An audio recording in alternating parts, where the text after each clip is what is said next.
Je rends grâce à Dieu aussi et je nous demande de les garder en prière, les frères et les sœurs qui sont à Port-Gentil pour le lancement de l'église qui est là-bas. Il y a des combats que l'on mène là-bas, ce n'est pas si évident que ça. Et nous sommes en train de prendre, je sais le temps, nous sommes en train de prendre la communauté, la salle pour lancer la communauté là-bas. Et nous sommes aussi en train d'organiser la campagne d'évangélisation. Au mois de juillet, nous allons avoir des temps de prière en plus pour préparer la campagne d'évangélisation. On va aussi avoir un temps de jeûne pour ça.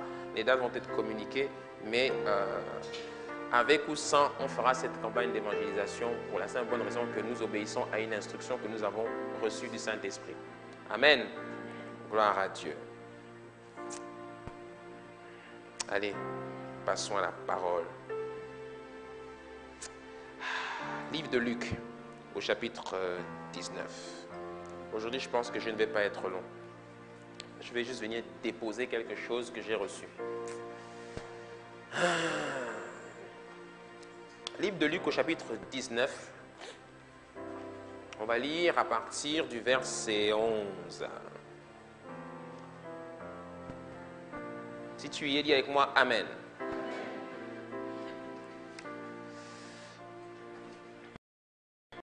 La semaine dernière, j'ai introduit une nouvelle série que j'ai intitulée Héritier de la promesse. Mais le Saint-Esprit m'a mis à cœur de changer le titre. Elle va être intitulée La révélation de l'autorité royale. Dis avec moi l'autorité royale.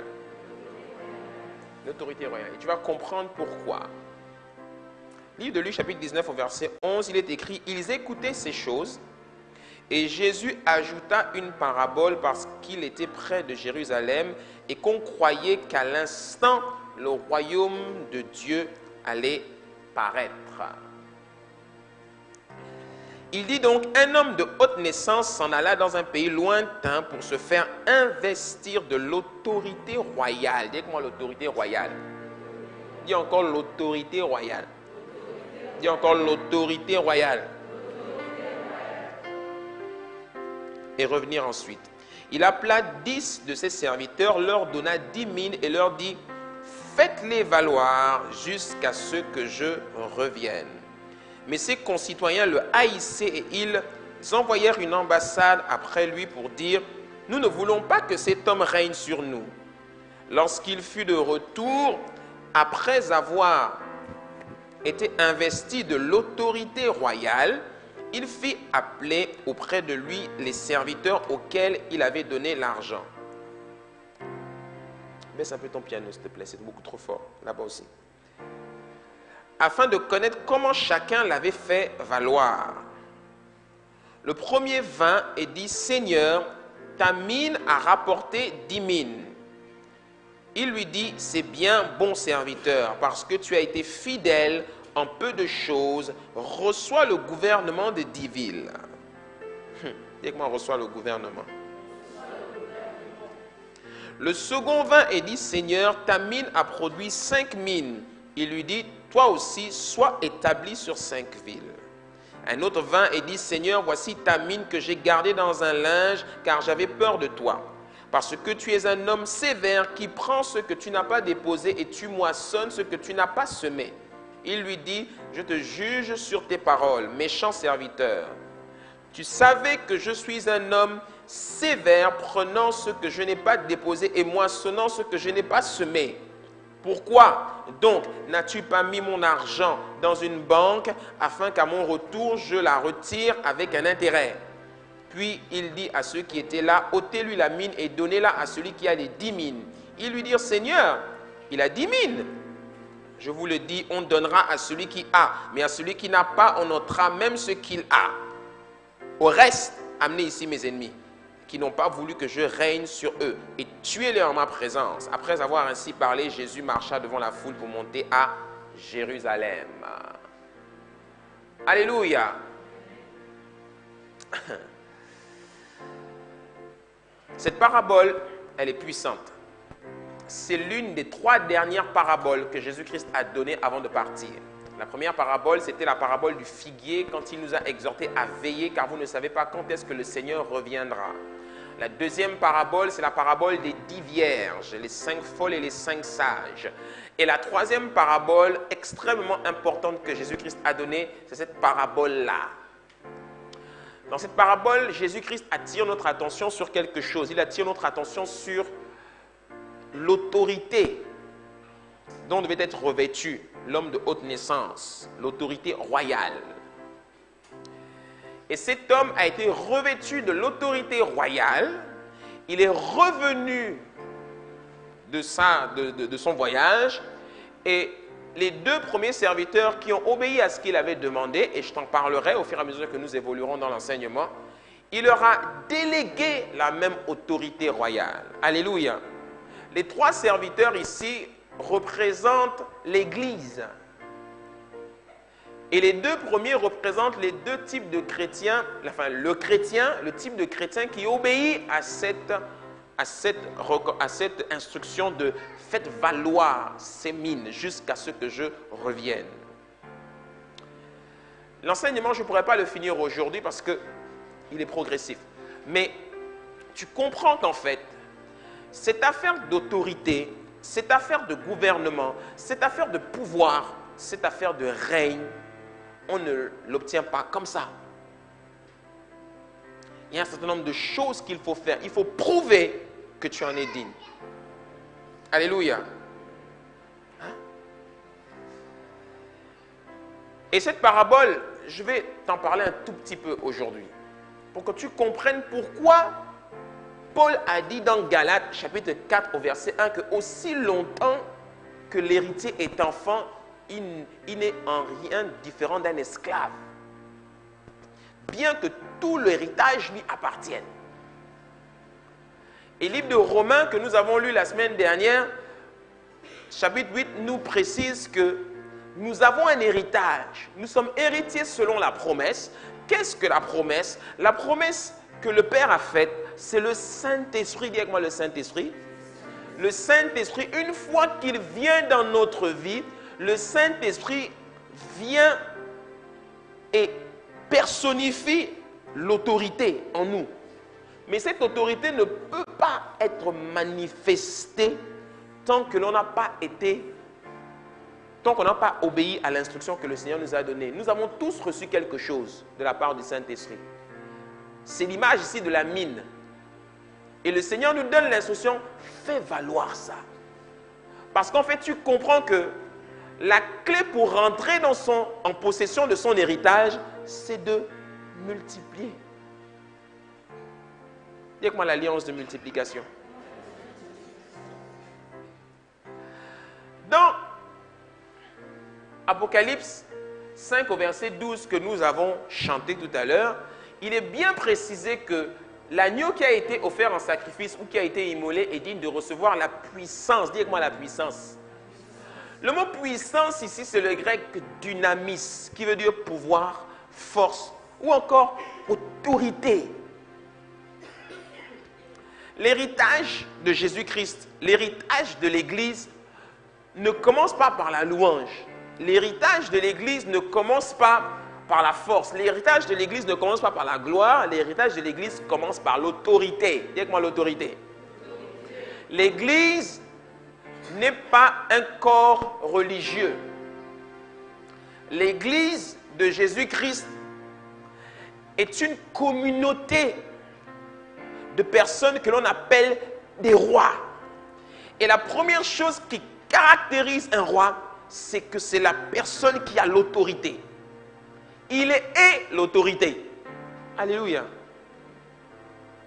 Jésus-Christ dit à Pierre, qui vient de le reconnaître comme le Messie, que sur toi je bâtirai mon église et les portes du séjour des morts ne prévaudront point contre elle. Tout ce que tu liras sur la terre sera lié dans les cieux. Tout ce que tu délieras sur la terre sera délié dans les cieux. Il est en train de parler de quelqu'un qui va être revêtu d'une autorité. Mon mandat à moi, pasteur Luc Ondias, aujourd'hui je commence à mieux comprendre mon appel. Mon mandat à moi, Dieu m'a suscité dans cette nation qu'on appelle le Gabon. Et ça commence au Gabon pour se répandre ensuite dans toute la francophonie.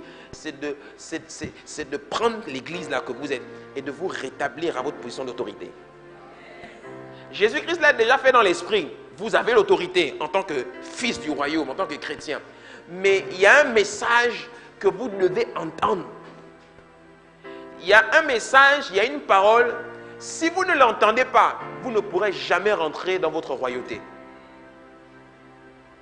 Si le seul discours que vous entendez tout au long de votre vie chrétienne, c'est Jésus est Seigneur, Jésus nous a sauvés, nous rendons des actions de grâce, soyons contents, vivons heureux, soyons en paix, etc., etc. Mais si, comme dans beaucoup d'églises que l'on voit dans le monde, des églises de blancs, des églises de noirs, des églises où on parle de plein de choses, mais jamais on parle à l'église de ces paroles-là. Le diable n'a aucun problème à ce que vous vous retrouvez à l'église tous les dimanches, que vous fassiez des réunions de prière. Le diable commence à avoir peur quand le message du royaume est enseigné. Qu'est-ce que le message du royaume? Le message du royaume, c'est le message de l'autorité, c'est le message du pouvoir, c'est le message de la force, c'est le message de la gloire, c'est le message de la richesse, c'est le message des possessions. C'est ça le message du royaume. Et quand tu commences à parler comme ça, tu vas te rendre compte que tu vas subir des attaques sérieuses du royaume des ténèbres. Oui, parce que quelqu'un qui vient vous parler de votre véritable identité de roi, c'est quelqu'un qui est en train de préparer une armée.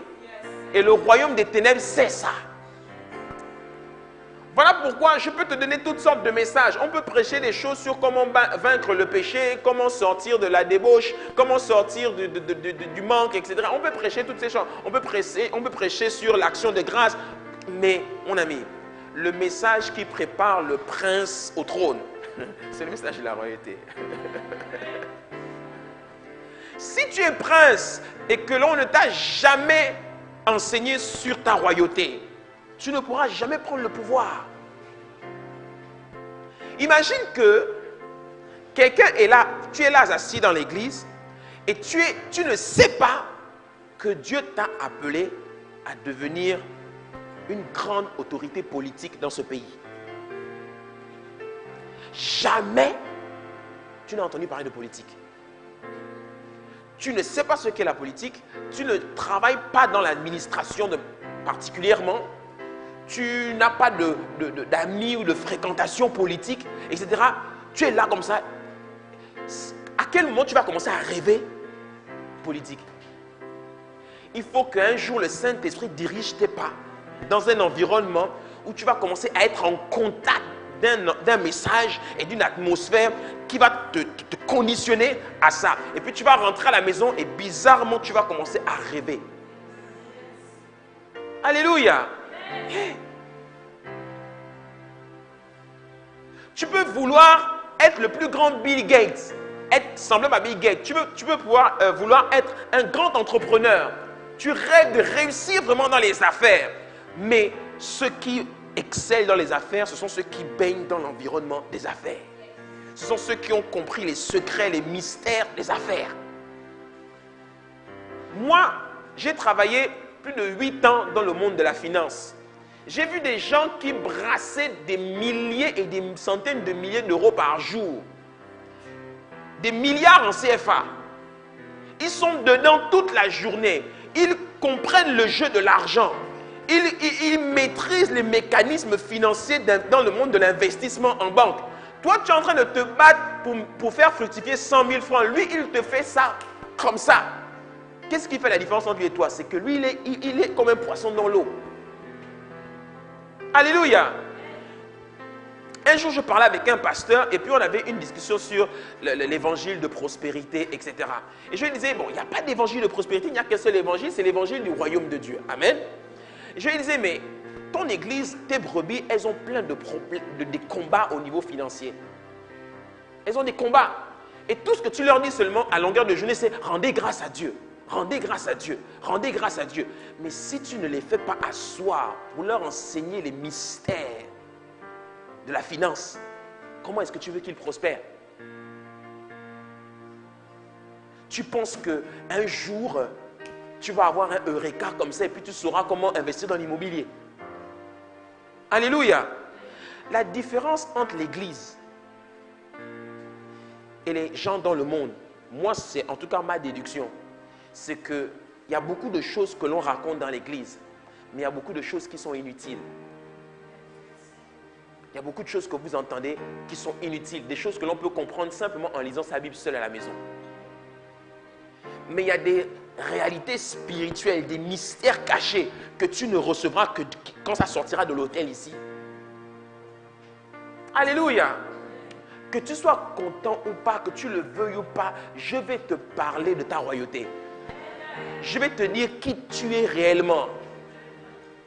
Je vais tout faire pour que tu deviennes à l'aise avec ce message. Et tous ceux qui ne seront pas à l'aise avec ce message, que Dieu vous bénisse. Mais celui qui a soif de voir le règne de Christ venir, il va aimer ce message. Alléluia. Que Dieu te fasse rentrer dans ton autorité royale au nom de Jésus.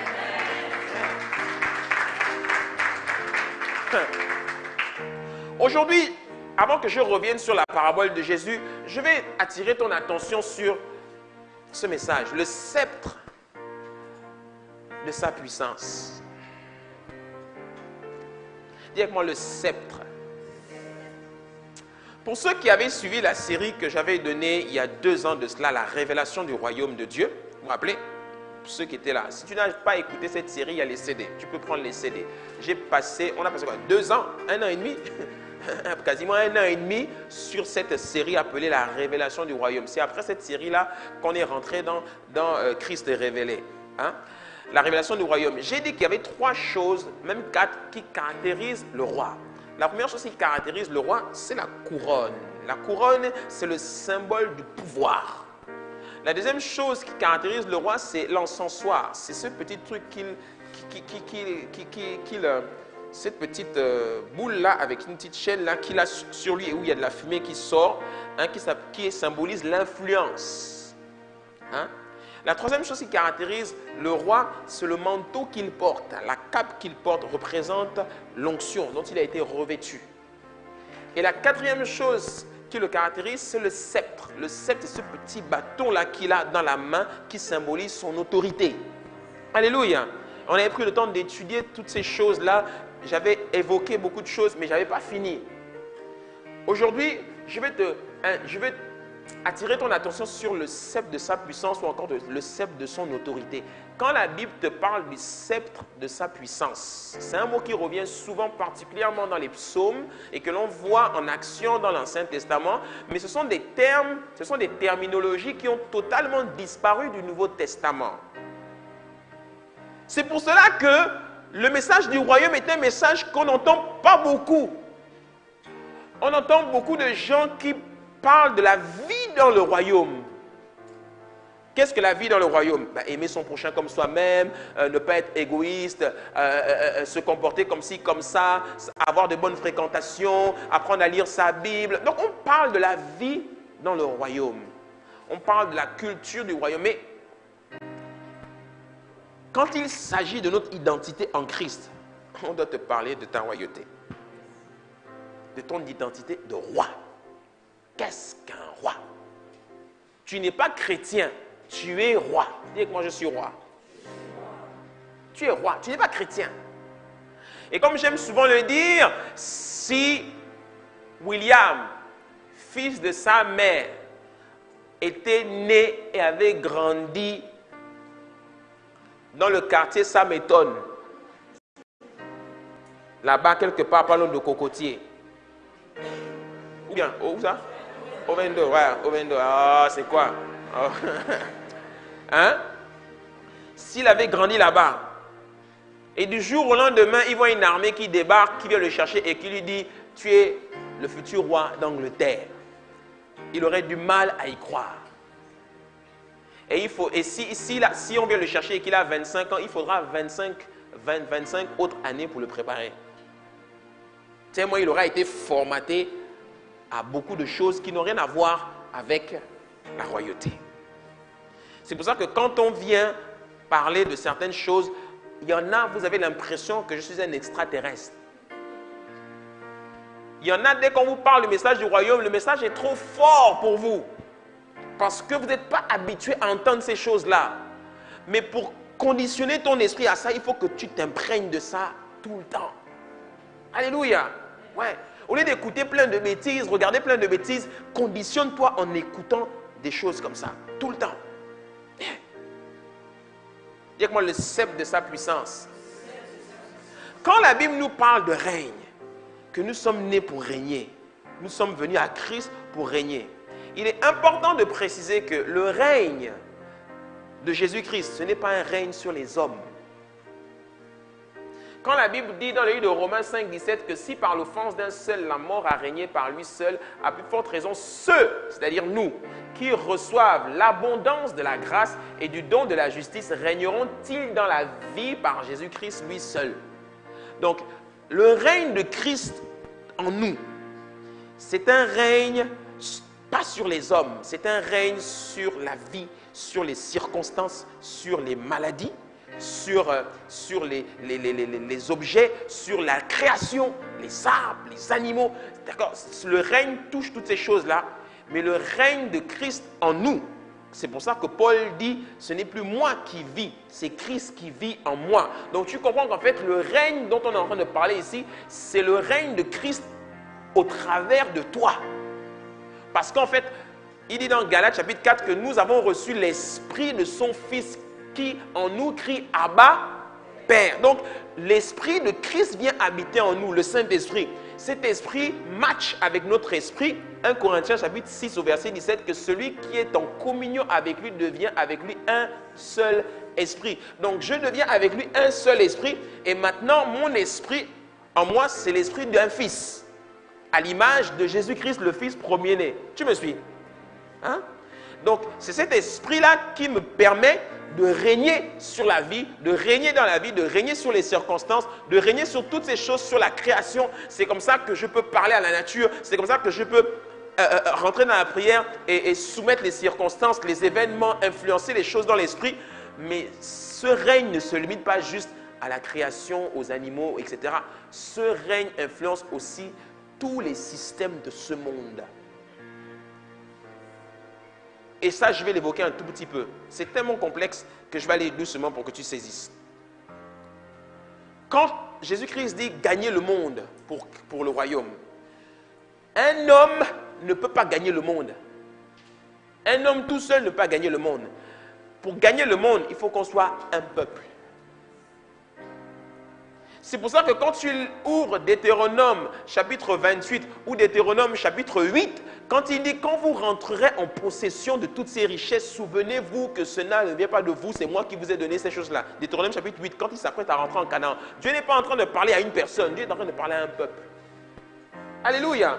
Et quand on dit que nous devons rentrer en possession de notre héritage, on ne parle pas ici d'une personne, on parle d'un peuple. Voilà pourquoi tu dois comprendre en tant qu'enfant de Dieu que Dieu ne bâtit pas un homme. Dieu bâtit un peuple. Alléluia. Yeah. Quand on parle de l'héritage, quand on parle de notre héritage en Christ, la puissance ou encore l'autorité, la richesse, la sagesse, la force, l'honneur, la gloire, la louange. Si tu regardes à toi individuellement, tu comprends que ça risque d'être aberrant de dire que tout ça, je vais l'avoir. C'est pour ça que ce serait une erreur fatale de te faire croire que toutes ces choses-là, c'est ce à quoi tu es destiné individuellement. Non. C'est ce à quoi nous sommes destinés en tant que peuple.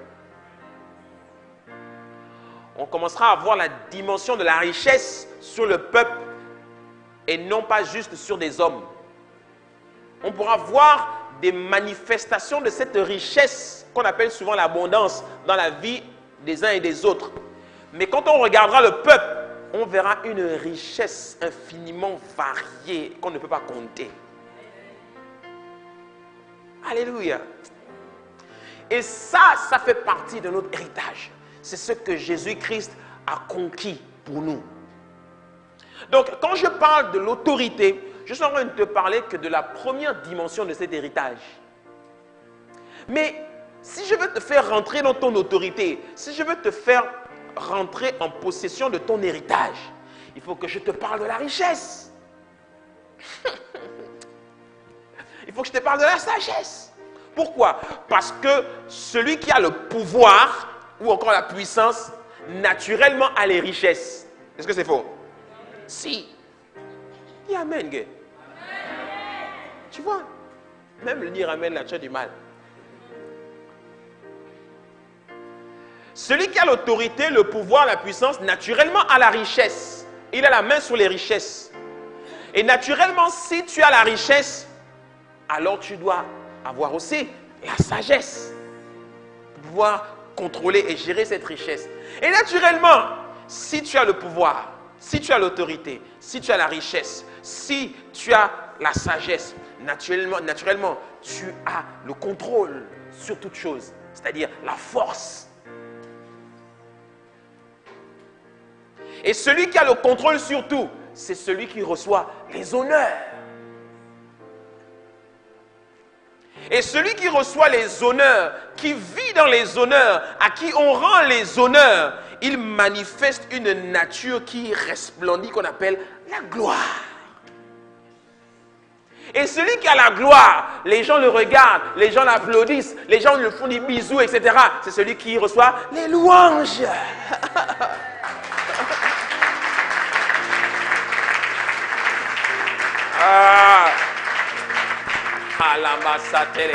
Oh, que j'aime cette parole. Je crois que c'est la plus grande révélation que Dieu m'ait donnée. La révélation de mon héritage.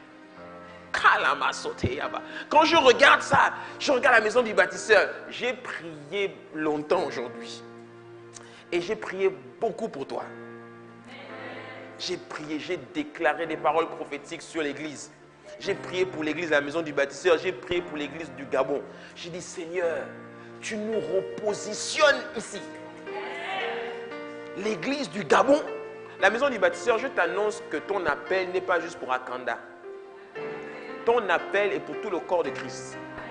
Le corps de Christ va regarder la maison du bâtisseur et vous allez être un exemple pour beaucoup d'autres églises. Ouais.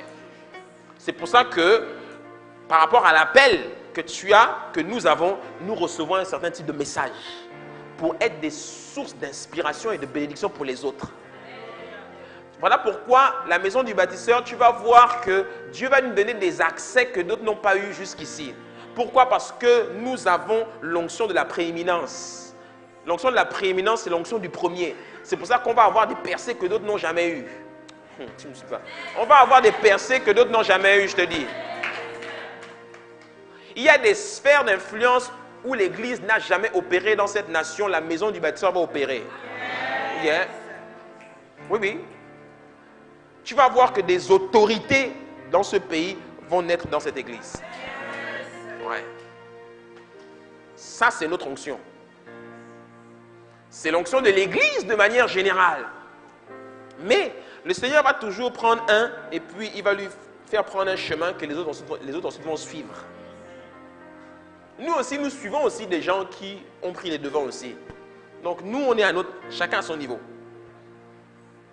Dis avec moi la puissance, la richesse, la sagesse, la force, l'honneur, la gloire, la louange.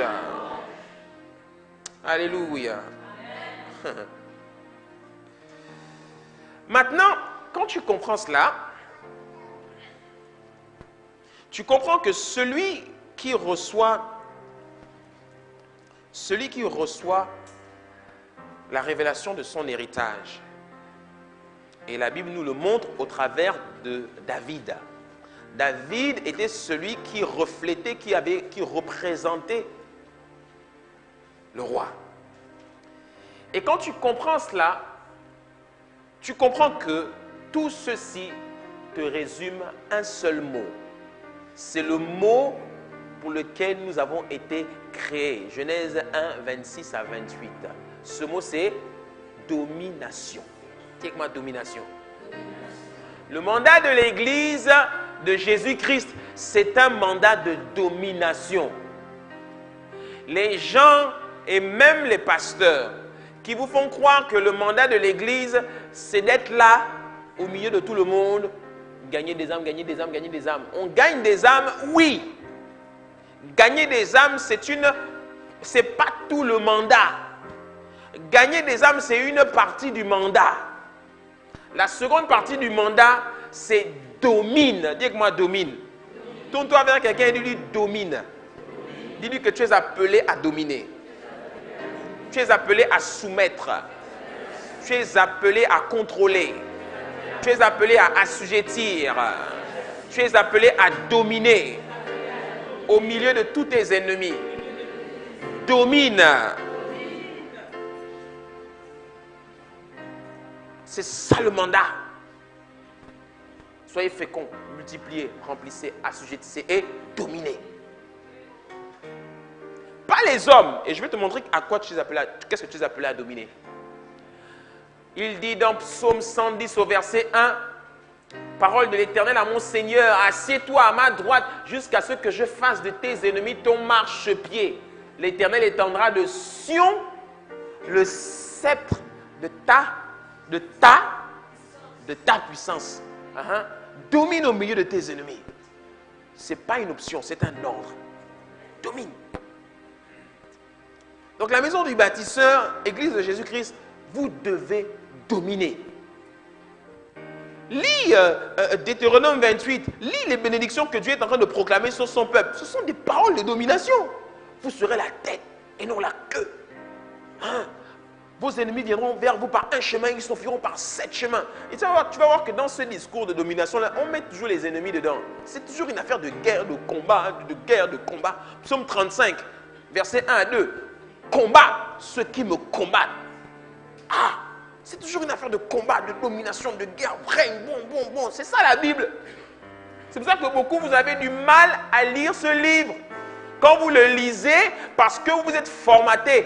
Quand tu es formaté à la médiocrité, à la pauvreté, à la paresse, quand tu es formaté à moins, plus, moins, 0 fois 0 fois 0 fois 0, ça fait 0. Quand tu es formaté à ça et que tu ouvres ta Bible, ton cerveau a du mal. Ton cerveau a du mal. Tu ouvres tout l'Ancien Testament, c'est que des affaires politiques, c'est que des coups d'État, c'est que des rois qui règnent, c'est que des histoires de guerre, de combat. Quand tu ouvres le livre de Exode, c'est un Moïse qui vient, qui soumet un pharaon, qui envoie des plaies en Égypte. Après, dès qu'il sort avec eux, c'est que guerre contre Jéricho, guerre contre Haï, guerre, c'est que ça. On domine, etc. Caleb vient à la fin, il dit donne-moi mon héritage, etc. C'est que ça. Tu es là, ça t'ennuie. Tu dis mais c'est quoi toutes ces histoires-là? C'est ça la Bible, dis moi c'est ça la Bible. Mais si c'est ça la Bible, pourquoi vous n'êtes pas familier avec ça? Dès qu'on vous parle du message du royaume, de la royauté, ça vous fait comme si c'est un message étranger. Vous ne réagissez pas. Mais dès qu'on va commencer à dire ici, ton sorcier va mourir aujourd'hui. Amen. Sorcier. Le démon qui te presse la nuit, il va tomber. Amen. Je souffre trop. Le démon là, il va. Mais démon. C'est ça qui vous excite. Séminaire sur la délivrance. Vaincre et soumettre les 666 démons. Ils sont là. Ils sont là que... Là, ça les excite. Mais dès qu'on te parle de l'autorité royale... Ah bon, quoi? C'est quoi ce truc? C'est une nouvelle doctrine? Jésus, quand il est venu, trouve-moi trouve-moi les enseignements où Jésus-Christ parle des démons. Tu vas te rendre compte qu'il a abordé le sujet très peu. Les seules fois où Jésus-Christ parlait des démons, c'est quand il disait un homme fort vient dans la maison, il va lier l'autre, etc. Voilà les histoires et les mots, il a abordé un peu, les choses, il a enseigné un peu sur les... D'ailleurs, quand tu prends les livres sur la délivrance, c'est souvent les mêmes versets qui reviennent. Si tu prends 10 livres sur la délivrance, tu vas voir que ça raconte la même chose. Jésus-Christ, il n'avait pas le temps d'enseigner sur les démons. Il les matait, il les chassait et il les foutait dehors. C'est tout. On peut enseigner sur la délivrance, sur la démonologie, à un cours biblique, tout ça. Mais je ne reste pas dessus toute l'année. Ce qui m'importe, c'est surtout ta royauté, celle dans laquelle tu dois rentrer. C'est pour ça que Jésus-Christ, quand il est ressuscité, que nous dit la Bible? Pendant 40 jours, le séminaire le plus long du monde, il a enseigné sur les choses concernant le royaume, livre des Actes, chapitre 1. 40 jours, 40 jours. Si le gars ressuscité avant de partir au ciel prêche 40 jours sur le royaume, c'est qu'il est en train de vous dire que c'est important. Hey. Celui qui s'apprête à partir, depuis, est-ce que Jésus-Christ est revenu depuis? Il n'est pas revenu. C'est son esprit qui vit en nous aujourd'hui. Mais Jésus-Christ n'est pas parti depuis. Mais avant de partir, il a prêché 40 jours. Moi, j'aurais bien aimé avoir les notes de ce séminaire. Parce que ça devait être feu. 40 jours sur le royaume. Oh, mais ça devait être sérieux. Il a dû parler des vraies choses.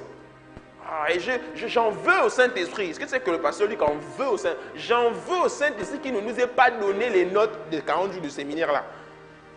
Il nous a donné les 3 ans de ministère de Jésus, Jean, Matthieu, Luc, Marc, tout ça. Mais les 40 jours de lui, il ne nous a rien donné. Pourquoi? Ça devait être feu.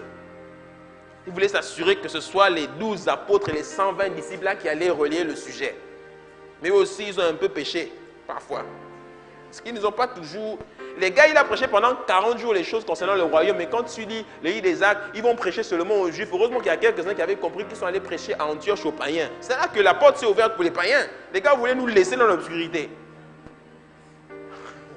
Et avec moi, avance, pasteur. Le mot puissance ici, sceptre de ta puissance, c'est le mot hébreu OZ, qui veut dire force, puissance, autorité personnelle, sociale ou politique.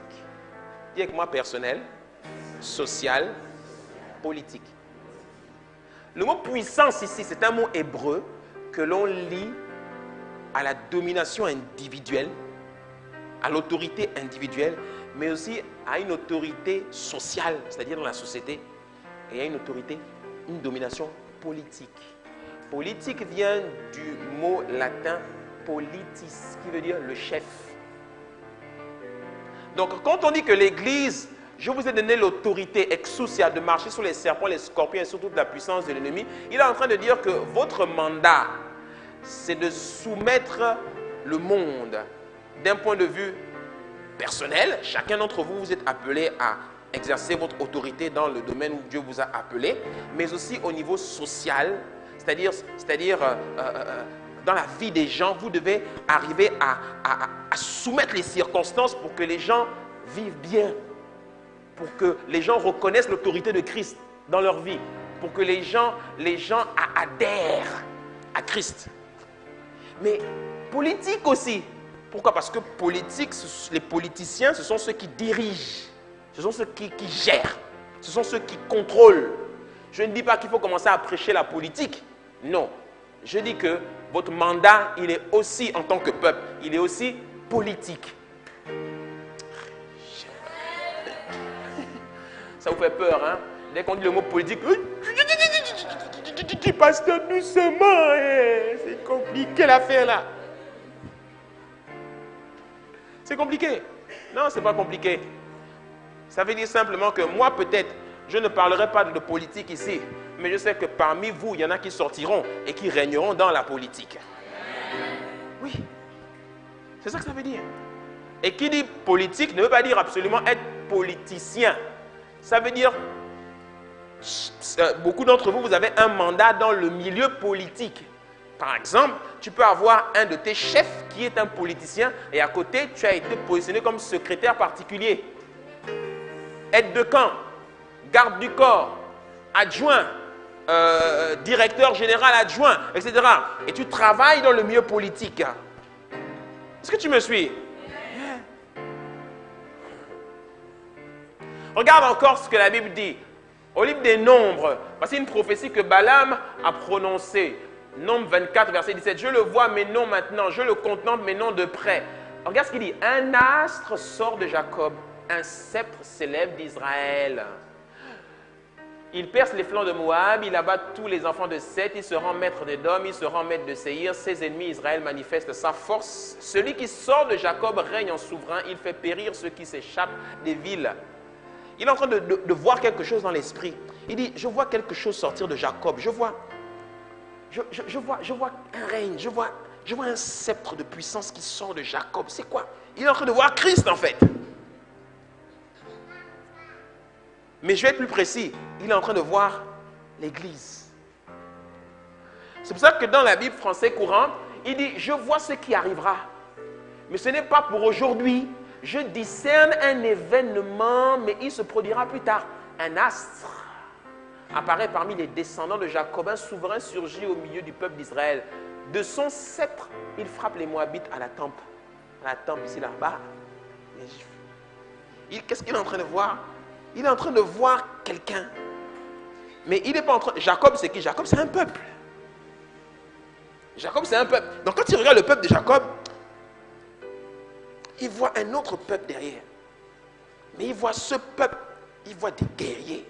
Il voit des soldats. Il voit des gars qui rayonnent. Il voit des gens qui respondent. Il dit, ah, mais la race là, c'est une race. C'est des rois. Sauf que là, il n'avait pas encore à la bouche le mot ecclesia, église. C'est ce que nous sommes. Eh, Nyambérera, Tarazam, comment on dit? Nyambérera, Tarazam, en Zébi, on dit comment? En Niger, à Moufouan, je ne sais pas. Dis avec moi, c'est ce que nous sommes. Yeah. C'est ce qu'il voit. C'était prophétique. Quand je continue, Genèse 49, verset 10, regarde cette prophétie que Moïse proclame sur Judas. Dis avec moi, Judas. Qui est Judas? Judas, c'est un type de l'Église.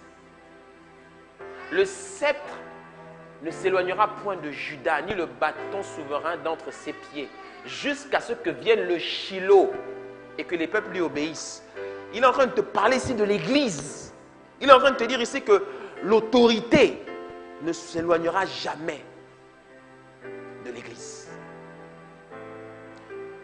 L'agent qui a autorité sur la terre ici en ce moment, au nom de Christ Jésus, c'est l'Église. Et notre autorité, on ne l'a pas suffisamment mesurée. Vous pensez que votre autorité se limite juste à chasser les démons ou bien à guérir les malades? Non, votre autorité, elle va bien plus loin. Votre autorité, elle est là pour soumettre les systèmes. Voici l'autorité de l'Église. Alléluia! Si tu es avec moi, fais comme ça. Yeah. Maintenant, je termine. Mets des violons doucement, fin, pas trop fort, d'accord? Parce que la semaine dernière, c'était trop fort. Là-bas aussi, à la régie, pas trop fort. Doucement. Il dit, je vous donne à chacun une mine, ok? Faites-les valoir. Il revient, étant maintenant revêtu de l'autorité royale. Et là, le premier m'a dit, Seigneur, j'ai gagné 10 000. Reçois le gouvernement. Qu'est-ce qu'il dit? Il dit, parce que tu as été... Il est d'abord bon serviteur. Dis avec moi, bon serviteur. Parce que tu as été fidèle en peu de choses, reçois le gouvernement de 10 villes. Le mot gouvernement, ici, c'est le mot grec exousia. Je vous ai donné le pouvoir de marcher sur les serpents et les scorpions. Le mot pouvoir que Jésus, qui est traduit en français dans ce verset, c'est exousia. Et à d'autres endroits dans la Bible, tu trouves exousia traduit par puissance. Donc, il y a plusieurs versets où tu vois pouvoir, d'autres versets où tu vois puissance, et un autre verset où tu vois gouvernement. Tout ça, c'est le même mot, exousia, qui veut dire autorité. J'aime cette parole. Aïe, je t'assure, quand j'écris ce genre de message, je suis content. Je danse dans ma chambre. Je danse. Regarde. Il dit, lorsqu'il fut de retour, après avoir été investi de l'autorité royale, il fit appeler auprès de lui les serviteurs auxquels il avait donné l'argent. Dis-moi l'argent. Afin de connaître comment chacun l'avait fait valoir. Le premier vint et dit, Seigneur, ta mine a rapporté 10 000. Il lui dit, c'est bien mon serviteur parce que tu as été fidèle en peu de choses. Reçois le gouvernement. Exousia. Reçois l'autorité. Qu'est-ce qu'il faut comprendre ici? Il a été revêtu de l'autorité et il s'apprête à donner l'autorité ou encore le gouvernement à ceux qui ont à ceux qui ont produit d'autres mines à une condition, qu'ils aient multiplié les mines. Dis avec moi la mine. La mine ici, c'est le don qu'il t'a fait, le cadeau qu'il t'a donné. Et il s'attend à quelque chose, c'est qu'à son retour, c'est pour ça qu'il dit faites-les valoir jusqu'à ce que je revienne. Tant que Jésus-Christ n'est pas revenu, tu as une responsabilité, c'est faire fructifier le don qu'il t'a donné. La mine ici, c'est le don spirituel que Dieu t'a donné. Le don spirituel que tu as reçu, on a tous différents dons. Il y en a un, ça va être dans l'administration. Il y en a un autre, ça va être dans la gestion. Il y en a un autre, ça va être dans la musique. Il y en a un autre, ça va être dans l'écriture, dans le son, dans un instrument. Un autre, ça va être dans la comptabilité. Un autre, ça va être dans la science, une science. Je ne sais pas où Dieu t'a posé. Un autre, ça va être dans la cuisine, dans la coiffure. Je ne sais pas. Dans n'importe quel domaine, Dieu nous a tous équipés d'une mine. Chacun d'entre nous, nous avons une mine. Le premier va dire, Seigneur, j'ai multiplié par 10 autres. Il dit, reçois le gouvernement exousia, reçois l'autorité déléguée. L'autre va dire, j'en ai apporté 5 autres. Il dit, c'est bien, bon serviteur, reçois l'autorité déléguée. Mais celui qui n'a rien rapporté, qu'est-ce qu'il fait? Méchant serviteur. Pourquoi n'as-tu pas pris ma mine? Là-tu pas mis dans une banque pour que j'en retire des intérêts. En d'autres mots, il s'attend à ce que chacun d'entre nous, on aille travailler sur nos dons spirituels. La plus grande découverte que tu dois faire dans ta vie, c'est de découvrir le don que Dieu t'a donné. Proverbe 22, verset 28, si tu vois un homme habile ou encore expert dans son métier, il offre ses services au roi. Donc tu dois découvrir ton expertise, tu dois découvrir ton don, tu dois découvrir ce en quoi tu es bon. Voilà pourquoi tu peux être en Jésus-Christ, être sauvé, mais arriver au ciel et te faire réprimander. Au ciel, Dieu va nous poser une question très importante. Tu as fait quoi de ma mine? Vous pensez qu'au ciel, on va tous être à l'aise, contents? Non. Au ciel, il y en a, je t'assure, ils auront villa, 2 chambres en cité. Vous pensez qu'on va être en Christ, on ne fait rien du tout pour faire avancer l'évangile et pour être des sources de bénédiction pour les autres. Et puis quand tu vas arriver au ciel, on va te mettre au même piédestal que Paul? Jamais. C'est pour ça que Dieu est juste. Et Dieu récompensera chacun selon les efforts qu'il aura fournis. Voilà pourquoi il n'y a pas de plus belle chose que de s'impliquer dans l'évangile. Être en Christ là, ce n'est pas seulement venir à l'église le dimanche et partir. Vous là qui faites l'église missionnaire là. Et vous venez de temps en temps. Et quand vous venez, vous êtes toujours pressé de partir. Vous ne voulez jamais vous impliquer dans l'église. Les messages, vous ne les réécoutez pas. Avec votre Bible, vous êtes juste assez chrétien. Juste assez chrétien. Jacques, juste assez chrétien. Juste assez. C'est-à-dire, j'ai donné ma vie à Jésus, ça s'arrête là.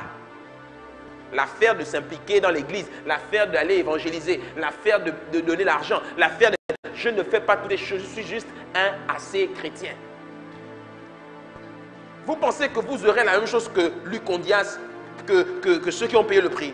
Vous n'aurez pas la même chose. Nous, on aura multiplié nos mines. Moi, le jour où j'ai découvert que j'avais un don pour parler, j'ai commencé à parler. Et plus je parle, plus je rentre dans la révélation de la parole, et plus j'excelle, et plus je prêche mieux. Tu as vu que je prêche bien? Je prêche bien. Oh.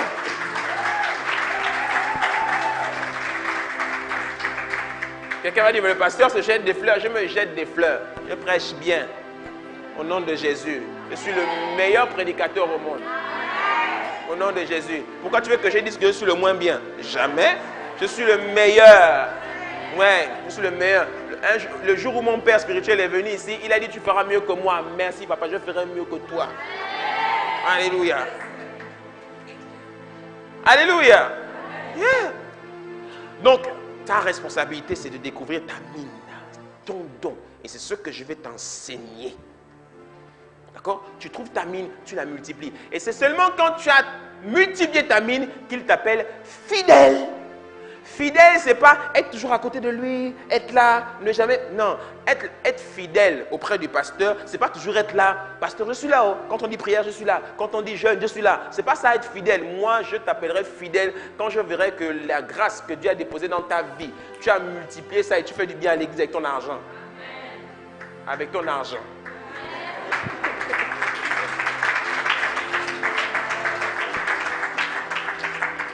Pourquoi je dis avec ton argent?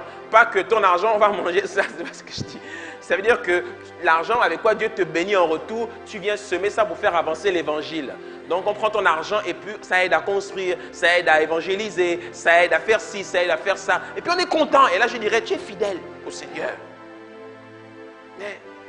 Mais pasteur, moi je n'ai rien depuis. Tu n'as rien depuis parce que tu n'as pas encore découvert ton don. Trouve ton don. Trouve ce que tu sais faire de mieux. Yeah. Et après, il lui dit quoi? Reçois le gouvernement. Dis comment on reçoit le gouvernement. Là, c'est très, très important. Je clôture avec ça. Reçois l'autorité. Reçois le pouvoir sur 10 villes. Dis avec moi ville. Je vais percer davantage ce mystère-là à partir de la semaine prochaine. Les villes ici représentent les systèmes du monde. Une ville, c'est un ensemble de personnes qui vivent en communauté. Les villes ici représentent tous les systèmes qui contrôlent le monde. Tu rentres dans une ville par un moyen, le don. C'est grâce à ton don que tu peux pénétrer une ville, que tu peux pénétrer un système. Tu me suis? Yeah. C'est grâce à leur mine et en les ayant multipliés qu'ils ont pu rentrer, qu'ils ont pu obtenir l'autorité sur les villes. Les villes, ce sont les systèmes qui nous entourent. Nous, l'Église de Jésus-Christ, nous sommes une ville dans la ville. Une ville, c'est un ensemble de systèmes. Une ville, c'est un système. L'Église est un système. Dans un système, il y a des règles, il y a des fonctionnements, il y a une culture, il y a beaucoup de choses. L'Église est un système. Et nous, l'Église, nous sommes un système dans le système. Une ville dans la ville. Pour entrer dans une ville, il faut utiliser les dons spirituels que nous avons. Mais pour soumettre les villes, pour soumettre les systèmes, il faut créer des systèmes. Là, ça devient... Dis-moi, avance, pasteur. Un homme, à lui tout seul, ne peut pas soumettre une ville. Mais pour pouvoir soumettre une ville, il faut créer des systèmes. Dis-moi les systèmes. Je te donne un exemple. Le système de la communication.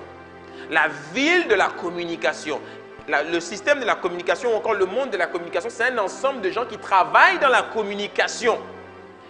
J'entre dans la ville qu'on appelle la communication par mon don ou encore mon expertise de communicateur ou de marketeur. Je trouve un travail, je trouve un emploi, etc. Mais pour pouvoir dominer dans le monde de la communication, dans le système qu'on appelle la communication, je dois créer un autre système qui va venir soumettre ce système. C'est comme en informatique. Quand tu as un programme, pour pouvoir soumettre ce programme, il faut que tu introduises un autre programme qui va venir le soumettre. Tu me suis? Alléluia. Donc, si là nous sommes l'Église, pour être la tête et non la queue, pour prendre possession des villes, pour prendre possession des systèmes, pour avoir le gouvernement sur les systèmes, il faut que l'on ait nos propres systèmes. Tu me suis, non? J'entre dans la ville qu'on appelle le commerce, la ville qu'on appelle le business ou encore l'économie.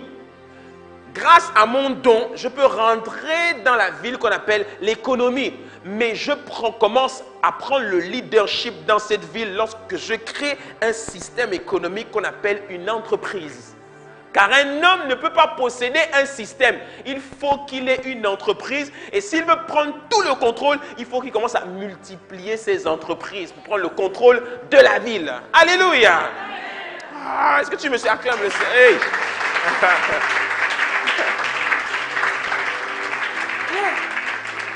Ça, c'est les enseignements des grands. Ce n'est pas les enfants. Tu comprends? Aujourd'hui, le pasteur n'a pas envie de parler aux enfants. Il a envie de parler à ceux qui comprennent, ceux qui vont saisir. Si seulement le Saint-Esprit trouve une personne qui comprend ça, on change le monde. Alléluia. Quand Jésus-Christ dit, je t'ai donné une mine qu'on appelle une mine qui te permet d'exercer dans l'éducation. Grâce à ta mine, grâce à ton don, tu vas rentrer dans la ville qu'on appelle l'éducation. Mais pour pouvoir commencer à soumettre le système de l'éducation, il faut que je crée un système éducatif qu'on appelle une école. Et je commence à soumettre le système de l'éducation avec mon école. Alléluia. Si, par exemple, je rentre dans le système qu'on appelle le monde artistique, la musique, eh bien, grâce à mon don du chant ou de la batterie, je vais rentrer dans le système de la musique, travailler avec des gens dans le système. Mais je vais commencer à soumettre le système lorsque je vais créer mon propre label, produire mes propres artistes, créer mes propres événements et je vais commencer à prendre le contrôle dans le système. Alléluia! Pour prendre possession des villes, pour prendre le gouvernement des villes, il faut multiplier les mines que nous avons. Il faut créer des systèmes. Les chants de ce que vous pouvez monter. La maison du bâtisseur, je suis en train de vous enseigner un mystère. Un mystère que l'Église n'a pas compris. Rappelez-vous que c'est la dernière parabole que Jésus a donnée. Jésus est en train de nous donner ici le mystère. Pourquoi? Et quand on comprend cela, et que le Seigneur nous établira dans les systèmes du monde, alors là, l'Église rentrera dans ce que j'appelle l'âge royal. Parce que dans le monde, les gens qui ont le contrôle sur les systèmes, ils sont comme les rois des systèmes. Et si tu veux aller combattre dehors, il faut combattre en tant que roi. On ne peut pas rentrer dans les systèmes sans la puissance. C'est pour ça qu'on parle du sceptre de sa puissance. Le sceptre de la puissance de Dieu, c'est l'Église. La puissance de Dieu sur la terre, c'est l'Église. On ne peut pas aller livrer un combat pour gagner le monde si on n'a pas la puissance avec nous. Celui qui s'engage dans un combat sans la puissance va finir frustré. Et l'Église de Jésus-Christ, c'est pour ça que vous êtes frustrés. Parce que vous n'avez pas la puissance. Il faut la puissance spirituelle, il faut la puissance de la prière, mais il faut aussi la puissance en termes d'expertise. Il faut la puissance financière, il faut la puissance économique, il faut la puissance dans les médias, il faut la puissance bancaire. Si tu veux rentrer dans le monde de la banque, grâce à l'expertise financière et bancaire que certains fils vont avoir, ils vont pouvoir pénétrer le monde de la banque. Mais pour commencer à soumettre le système bancaire, il faut commencer à posséder un système bancaire. Est-ce que tu me suis? Tant qu'on n'a pas nous-mêmes nos propres systèmes, on ne pourra jamais prendre le gouvernement. Et le mandat royal de l'Église, c'est d'être au-dessus des systèmes. L'âge royal de l'Église, regarde Apocalypse, chapitre 12 au verset 10. J'entendis dans le ciel une voix forte qui disait: maintenant le salut est arrivé et la puissance et le règne de notre Dieu et l'autorité de son Christ. Comment l'autorité du Christ est arrivée? Mais c'est grâce à l'Église. Grâce à l'Église. Est-ce que tu comprends ce que je suis en train de te dire là? C'est extrêmement important. Et quand tu vas comprendre ça et que tu vas commencer à exercer dans ton système, tu vas voir la différence. Et quand l'Église, tous ensemble, on va rentrer dans cette révélation, l'Église va changer. Dieu va nous ouvrir des accès. J'avance encore. Livre de Abdias, c'est prophétique. Je t'introduis le message la semaine prochaine. Chapitre 1 au verset 17. Le salut sera sur la montagne de Sion, elle sera sainte. La montagne de Sion, c'est l'Église. Et la maison de Jacob reprendra quoi? Reprendra quoi? Dis-le fort. Ses possessions. Les captifs de cette armée, verset 20, des enfants d'Israël posséderont le pays occupé par les Cananéens. Les Cananéens, c'est qui? Ce sont ceux qui sont les fils du diable, ceux qui sont les adorateurs des idoles, dehors. Et pourquoi il dit reprendront, reprendra? Parce que reprendra, c'est prendre à nouveau. Parce qu'avant, les possessions étaient à Christ. Mais maintenant, les possessions sont passées entre les mains des fils de Satan. Et il est temps que l'Église retourne dans les systèmes, reprenne les possessions. Alléluia. Et c'est ça le mandat de l'Église. Et tant qu'on n'aura pas fait ça, Jésus-Christ ne reviendra pas. tant que l'Église ne sera pas entrée dans l'âge de la royauté, Jésus-Christ ne reviendra pas. C'est pour ça qu'il a dit que dans Matthieu chapitre 24, que quand cette nouvelle aura été prêchée à toute la terre, alors la fin viendra. Pour le moment, la nouvelle n'a pas été prêchée encore sur toute la terre. La gloire de Dieu n'a pas encore été manifestée au travers de l'Église. Et tant qu'on n'annonce pas le bon message, qui est le message du royaume et de la royauté des enfants de Dieu, Jésus-Christ ne reviendra pas. Mais moi, Dieu m'a suscité et il en m'a suscité encore plein d'autres qui vont te préparer à rentrer dans ta royauté. Alléluia. On acclame le Seigneur bien fort.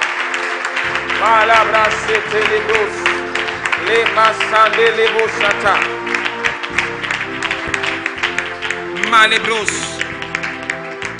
Ah. Je veux qu'on se lève et qu'on prie. Cette parole, elle vient pour un but. Elle vient pour activer quelque chose dans ton esprit. Peut-être que tu n'es pas encore à l'aise avec cette parole, mais va à la maison, va dans la parole de Dieu. Et tu vas te rendre compte que ce message, cette parole, c'est le mandat de l'Église. Ce n'est pas le mandat d'une personne, c'est le mandat d'un peuple, c'est le mandat d'une communauté. Parce que c'est ce à quoi ce peuple a été appelé. Le sceptre ne s'éloignera jamais de Juda. L'autorité ou encore le gouvernement ne s'éloignera jamais de Juda. Commence à prier en esprit maintenant. Rebro sou karababa sete rebro sou kiriyama les rebo chandala baba. Sans la puissance, vous n'y arriverez pas. Sans l'autorité, vous n'y arriverez pas. Qui donne l'autorité et la puissance? C'est la personne du Saint-Esprit.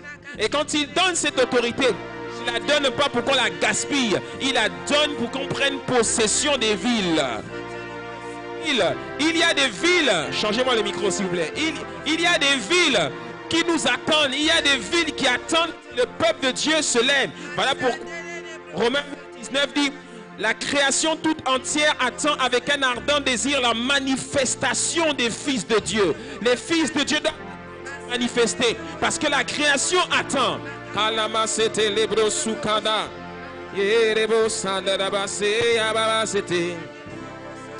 L'agneau qui a été immolé. Puissance, richesse, sagesse, force et honneur, gloire et louange, alléluia, amen. Oh, l'agneau qui a été recevoir puissance, richesse, sagesse, Force et honneur, malébrosuka. Oh, il y a une dimension de ton héritage que tu dois saisir. Église de Jésus-Christ, le mandat est grand. Le mandat ne se limite pas à l'église locale. Il y a des villes dont vous devez prendre les gouvernements. Bon serviteur, parce que tu as été fidèle.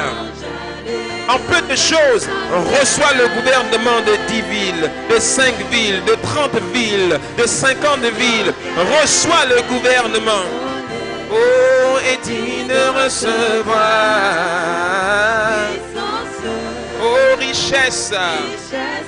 Oh, sagesse. Gloire et honneur. Gloire et louange. Alléluia. Amen. Amen. Est-ce qu'on peut acclamer le Seigneur? Malebro sukata la baba c'était les bros.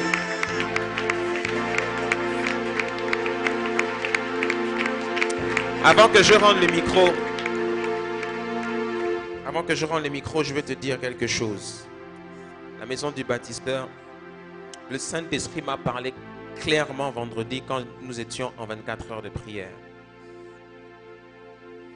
Quand il m'a parlé, j'ai même parlé à voix haute. J'ai parlé à voix haute de sa part. Il a commencé à dire quelque chose de très important. Moi, je m'appelle Luc Ondias. J'ai été suscité dans cette nation en tant qu'homme de Dieu. Je prêche la parole de Dieu, j'enseigne l'Église. Mais si vous, le peuple, vous ne comprenez pas la parole qui est relâchée, vous risquez de passer à côté de votre destinée. Église du Gabon. Là, je ne m'adresse pas juste à la maison des sœurs, je m'adresse à toute l'Église du Gabon. Dieu, quand il veut sauver une nation, il envoie toujours des prophètes. Ce sont les prophètes qui sont des instruments entre ses mains et qui viennent prononcer des paroles. Mais si vous, l'Église, vous prenez la parole comme de bons messages et puis vous vous engraissez de ces messages et vous ne les prenez jamais au sérieux, vous passerez à côté. Le Gabon aujourd'hui passe par certaines difficultés parce que celle qu'on appelle la ville au-dessus d'une montagne n'éclaire pas la vallée. Vous êtes une ville suspendue sur une montagne qui éclaire toute la vallée. Vous êtes une ville, vous êtes un système dans le système qui éclaire la vallée. Mais Église du Gabon, vous avez beaucoup reçu. Des grands prophètes sont venus dans cette nation. Et il vous envoie encore des serviteurs de Dieu. Et il y a encore des serviteurs de Dieu qui sont toujours là et qui travaillent. Mais je peux voir dans l'église du Gabon comment les pasteurs souffrent dans les églises. Parce que les chrétiens sont têtus et ne comprennent pas la révélation de cette parole. Si vous entendez cette parole, c'est un culte de célébration et d'action de grâce, c'est vrai. Mais le Saint-Esprit parle. Et le Saint-Esprit me disait vendredi que Luc, la maison du bâtisseur et beaucoup d'autres, vous ne rentrerez pas dans ce mandat. Je ne le permettrai pas tant que vous ne serez pas prêts. Voilà pourquoi je vais d'abord prendre le temps de préparer vos cœurs. Et si vos cœurs ne sont pas prêts à rentrer dans cette dimension, vous ne rentrerez pas. Moïse était censé arriver au bout de 400 ans, mais il a pris 30 ans de plus. Si Dieu a dit que le Gabon doit rayonner comme Dubaï, dans 20 ans, si dans 40 ans on n'est pas prêt, on sera encore là. La prophétie, elle reste suspendue comme dans l'air. Elle reste là jusqu'à ce qu'on soit prêt. Pourquoi? Parce que le Saint-Esprit était au-dessus des eaux. Genèse chapitre 1, verset 1. Il fallait une parole pour que le Saint-Esprit se mette à travailler. Et quand la parole arrive, il faut la saisir. Alléluia. Je dis ça parce que des paroles prophétiques et très puissantes ont été libérées dans cette église pendant longtemps. Mais je vois les comportements de l'église. Je vois. Et vous ne saisissez pas. Ressaisissez-vous. C'est très important. C'est pas moi, c'est le Saint-Esprit qui vous parle. Parce que si vous ne saisissez pas ça, vous allez passer à côté de vos grâces et de votre destinée. On doit rentrer en possession de ce que le Seigneur nous a donné. Alléluia. Parce que nous avons été appelés pour le Gabon, pour commencer. Ce n'est pas une affaire de Luc Ondias, c'est une affaire de nous tous. Et il y a beaucoup de gens qui sont en attente de rentrer dans leur grâce quand nous allons rentrer. Aaron n'aurait pas pu rentrer dans sa grâce si Moïse n'était pas rentré. Timothée ne serait pas rentré si Paul n'était pas rentré. Et il y a beaucoup de gens qui sont dans des quartiers, dans des villes, dans des villages à l'intérieur du pays qui attendent une chose. Je vois comment nous nous battons pour ouvrir l'église de Port-Gentil. Je vois quand nous avons demandé les soutiens financiers pour organiser la campagne d'évangélisation. Quasiment personne n'a donné. Vous pensez que le Saint-Esprit ne le sait pas? Il le sait. Quand on demande mobilisons-nous, beaucoup vous ne vous mobilisez pas. Vous n'êtes pas sous la malédiction, mais vous ratez en fait et vous bloquez le plan de Dieu parce que Dieu a besoin du peuple pour travailler. Je vois la maison de nos pères spirituels en France. Je vois ce que Dieu est en train de faire au Canada avec des hommes de Dieu que je connais. Je vois comment les gens se mobilisent et comment ils font avancer les choses. Mais quand on arrive au Gabon, c'est comme si les gens ne comprennent pas. Mais il est temps que ça change. Quand nous allons comprendre, on vient, on fait 2 heures, 2 heures et demie de culte et puis on s'en va. Et on retourne dans nos mêmes travers. Et on est toujours dans les mêmes péchés, dans les mêmes difficultés, les mêmes problèmes, les mêmes congossas, etc. Mais il faut que ça change. Regardez notre pays, regardez la situation politique, regardez la situation économique, regardez le monde de l'éducation, les écoles, regardez. Vous pensez qu'ils attendent qui? Ils attendent vous. Vous pensez que ce sont les gens qui gèrent le pays là qui vont le changer? Ce n'est pas eux qui vont le changer, c'est l'église qui va changer ça. Parce que c'est nous qui avons l'Esprit de Dieu. Alléluia, c'est osé ce que je dis, mais c'est la vérité. Pourquoi? Parce que lui-même a dit, je suis le chemin, la vérité et la vie. Et nul ne va au Père sans passer par moi. Alléluia. Mais comment est-ce qu'ils iront au Père? Comment est-ce qu'ils recevront la révélation? Parce que nous, l'Église, nous allons être cette ville qui va éclairer toute la vallée. Alléluia. Et c'est notre mandat, c'est ton mandat, c'est mon mandat. Et nous rentrerons dans ce mandat au nom de Jésus-Christ. Est-ce qu'on peut acclamer le Seigneur bien fort?